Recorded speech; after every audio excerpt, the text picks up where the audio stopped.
Chào các bạn nha. Hôm nay mình đang ở trên La Vân, huyện Mù Trải. Mình đang đi theo chân bạn Khang Đông để đến một nhà một bạn gái rất xinh. Đi thôi. Từ thôi Đông rồi. Sợ chó lắm. Nhà không có chó đâu. Nhà có chó không? Nó trẻ là đó. Nhá ché. Đây nhà của bạn đấy đây. Khu rất đẹp. Không biết hai bạn đến đâu.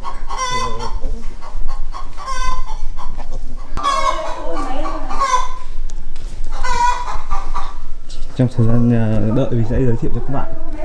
Đây thủ tục người Mông. Như là những cái tấm lá này.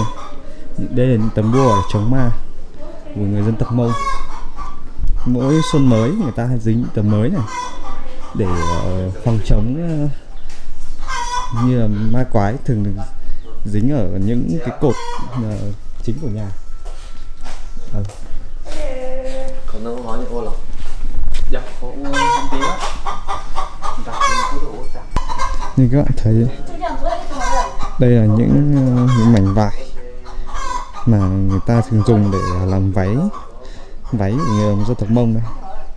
Khi người ta nhúng vào nhuộm xong người ta sẽ phơi như này.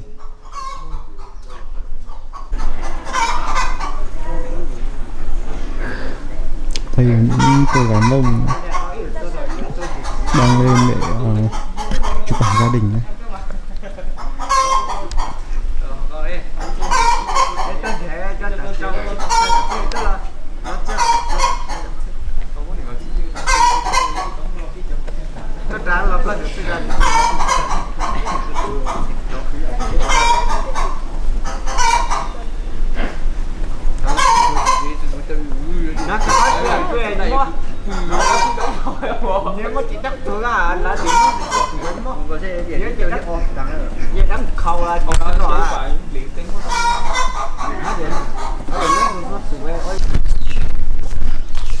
Ok, mình sẽ dẫn các bạn đi gặp những cô gái xinh đẹp ngày hôm nay nhé.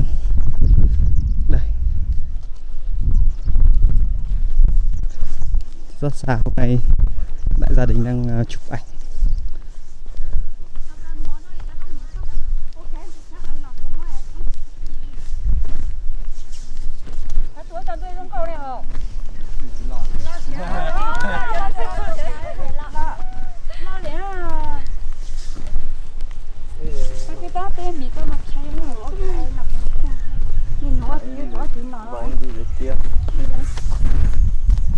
Nó thằng con dấu gì đi xuống. Đây là một gọi là một cái ruộng của người Mông đây. Phía dưới cũng là ruộng, nhưng mà bây giờ người ta làm nhà ở. Đó. Không ấy đâu. Dân nào? Bà anh đi thôi, thế nên là chuẩn bị cho. Dân nào chụp ảnh rồi? Mọi người thế xong rồi một tí mình hẹn nhau đấy. Nó dùng nó phiền phức lắm đúng không? Em là bạn này tên là Tinh nhá.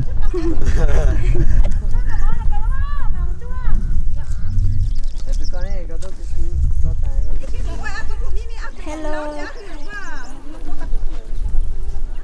Không nói gì. Không biết nói gì đâu. Bạn ơi cho mình hỏi là bạn năm nay bao nhiêu tuổi rồi? Em 16 tuổi ạ. Nhà bạn đây phải không? Đúng rồi. Sao mà biết đăng lên YouTube? Bạn Tinh bảo hôm nay bạn đang 16 tuổi nhá. Facebook của bạn tên là gì nhỉ? Facebook buồn cười lắm.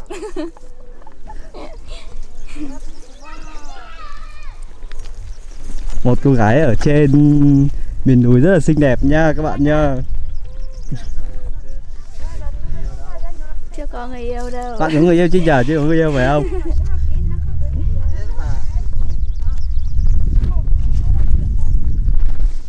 Đây là bạn của bạn Tinh nhá. Bạn tên là Mỹ nhá, lấy mình vừa hỏi rồi. Phải không nhỉ? Vâng ạ.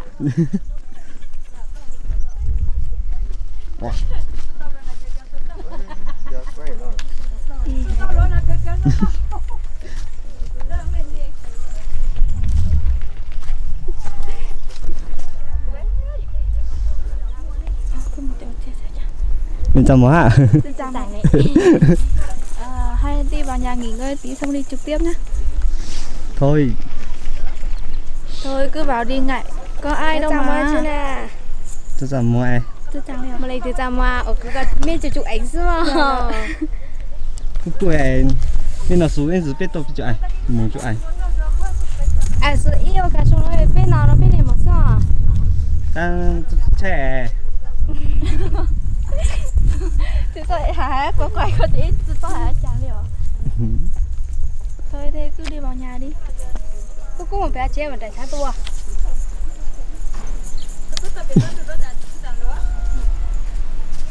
Thủ ra.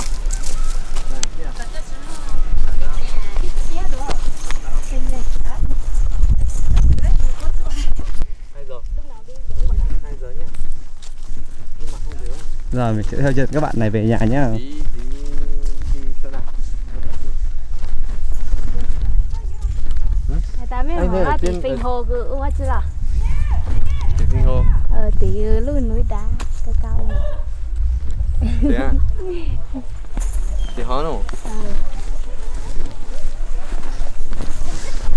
À chỗ mình đi ấy đúng không? Rồi chỗ mình đi ấy. Đi được.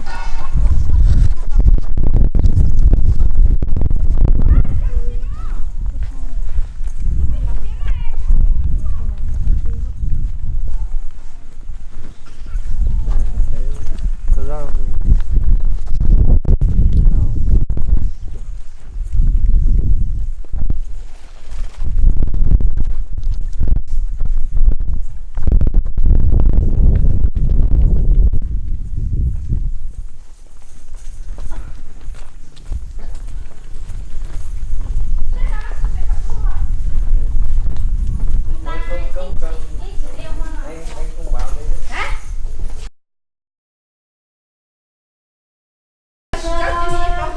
Chào về đây. Chào bạn Tinh nhá.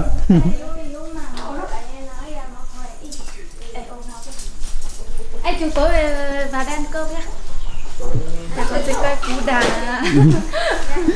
Tối và đang cơm nhá. Rồi như thế mọi người lại chuẩn bị nhiều thứ. Không, chơi chán là tối và ăn cơm em bảo bố mẹ nấu cơm rồi mình đi chụp ảnh rồi tối vào đây. Rất lúa anh đâu. Lúa đâu biết nói gì sao mà nhá. Sao? Lúa mà thì chụp cái chụp cơm rồi chẳng lo nhá. Bảo bố mẹ nấu cơm rồi đấy. Nấu đâu? Thế đi ăn với bà anh đi. Đi ăn với bà anh không? Đi ăn với bà anh thôi. Không phải đơn giản. Giờ nhà mấy cả nó thì tối nha. Bây giờ không chịu ăn cơm thì tối nhá. Bảo bố mẹ nấu tối ở đây rồi đấy. Tôi chào bố mẹ em dừng trên chữ trả hả? Chào món ăn thế này chui đi. Cứ khó mông sư chào món ăn thế này. Bắt cái nắp rồi anh. Hả?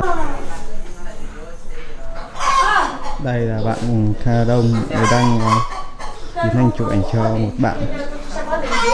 Không rượu rồi đấy.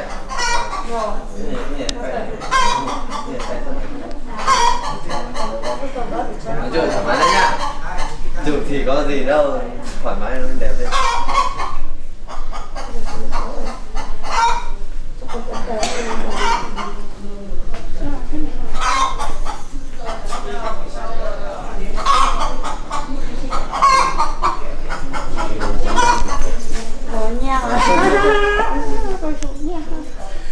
Cái chủ đi. Chắc hình chế là nhặt hình chế này.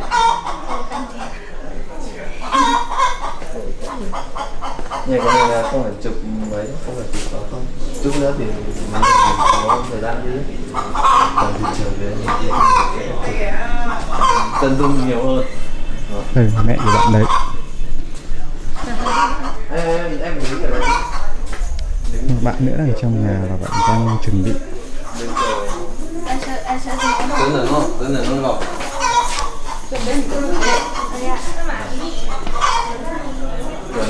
Nó là chế này. Đó.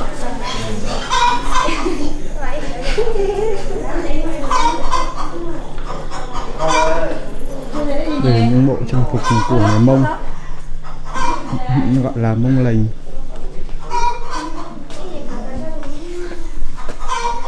Đứng ấy vào thì như kiểu là em đứng em đấy rồi tóc ra tìm số anh nữa. Xoay ra đây một chút. Không rồi nhìn to lưới nhỉ, béo lên đúng không? Quay hơn lên đi, quay mặt hơn lên, quay mặt luôn. Không, hơi đứng chém một chút rồi. Đó, từ dưới ấy nha. Hơi lấy tay ấy đi. Em thấy là để xuống nó xương đó. Đó đúng không? Nhẹ quá. Tự nhiên. Nát cả tổ, cái chết chín tổ các thứ. Hôm nay mình đang đi để chụp ảnh cho gia đình của bạn này, đại gia đình. Ôi dạ, thằng nó sụp chín luôn á. Rồi. Cái chụp đằng này. Tôi nhìn này, tí ra em là người có đầu một tí bởi vì thấy Bỏ nổ à? anh thấy hai cầm đó nhưng là em hơi như này nó thấy Đây kiểu có đức sư thánh này. thoải nhá, thoải mái lên thử nhá, nhìn lên số nhá. Họ kéo về nào? Họ kéo về nào? Đúng rồi, nhìn lên nhá, ngẩng lên nhìn xuống. Tự nhiên là thoải mái nhá, em thích làm nào cũng được, miễn là ngẩng lên nhìn xuống để diễn sâu. Rồi cam lót này nó sẽ đẹp. Sáng thật từ gia đình chủ tới tiền ở trên bên nhà. Nhưng mà tí mình còn đi riêng mà mình còn chọn buổi trưa nữa. Bây giờ từ lần này nó Tụi y à? Ở xa đâu có.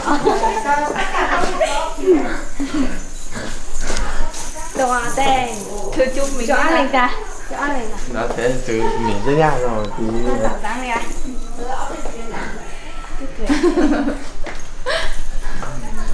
Ở đây, ai lại đây mình. đứng đây nhỉ. Đây là đại gia đình nhà bạn đấy. Đúng rồi. Em cha rồi mẹ rồi cô gì. Chết cho cậu uống rồi, chết cho cậu ấy.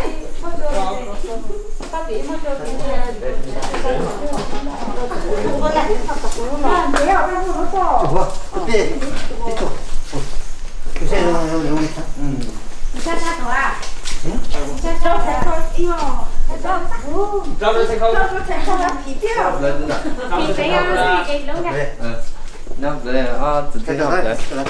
Rau đôi sẽ không có mì sao đâu cô ơi. Được. Anh cách nhau cho nó. Ê, trong trong này trong thấy à.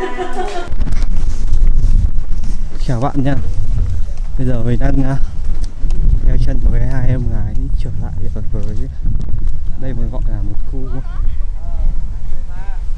nghỉ dưỡng của người Mông ở Lạng Khắt.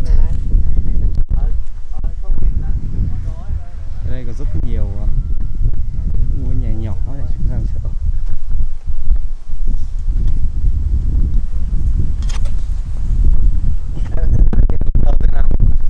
Anh thấy lúc đầu em làm thế nào em quay ra em dừng rồi cầm luôn như này đẹp lắm.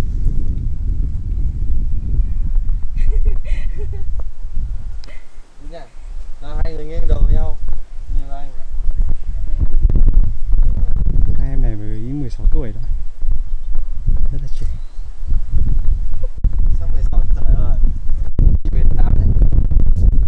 Đúng không Tinh nhỉ? Hả? Rồi nha.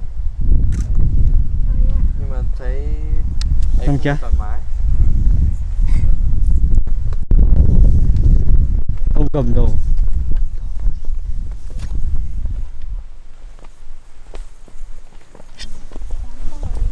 Đấy là váy tầng. Đúng không?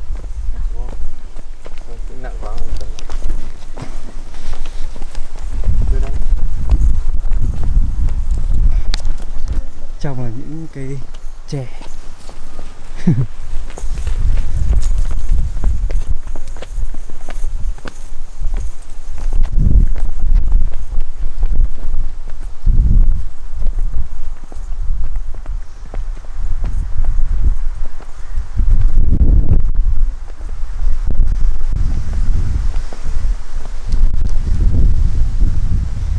này đi. Chơi các thứ ở đây.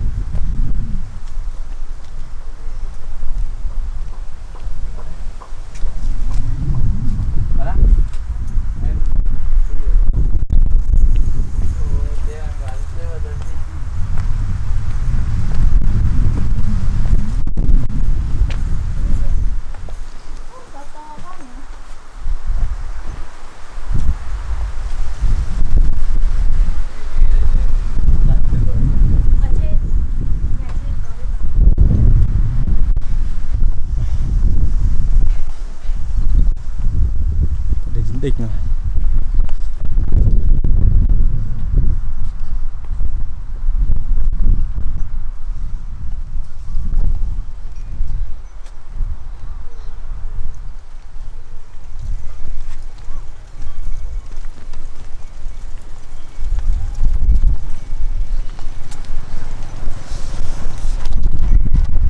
Ở trong cát. Một homestay của ông.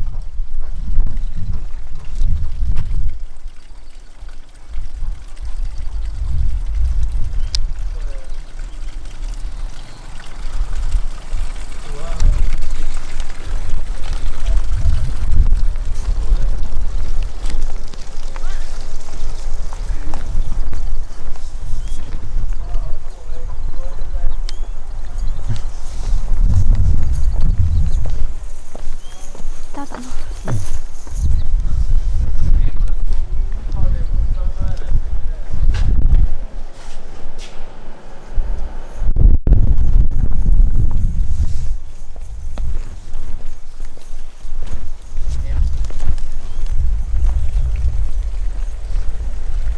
Tới giờ.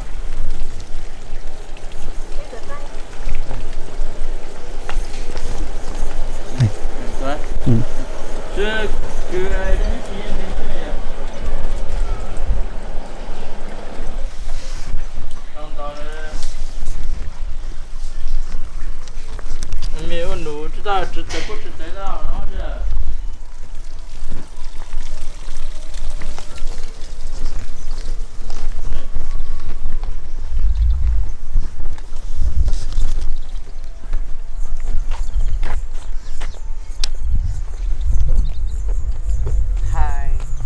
Thôi.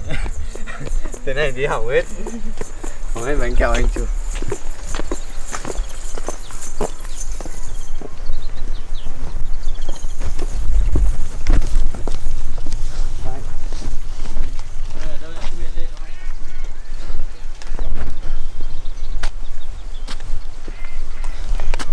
Chắc một ngày dừng video ở đây thôi.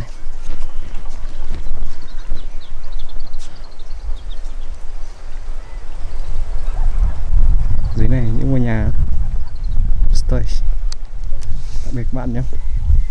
Nhớ like, subscribe kênh YouTube của mình. Cảm ơn.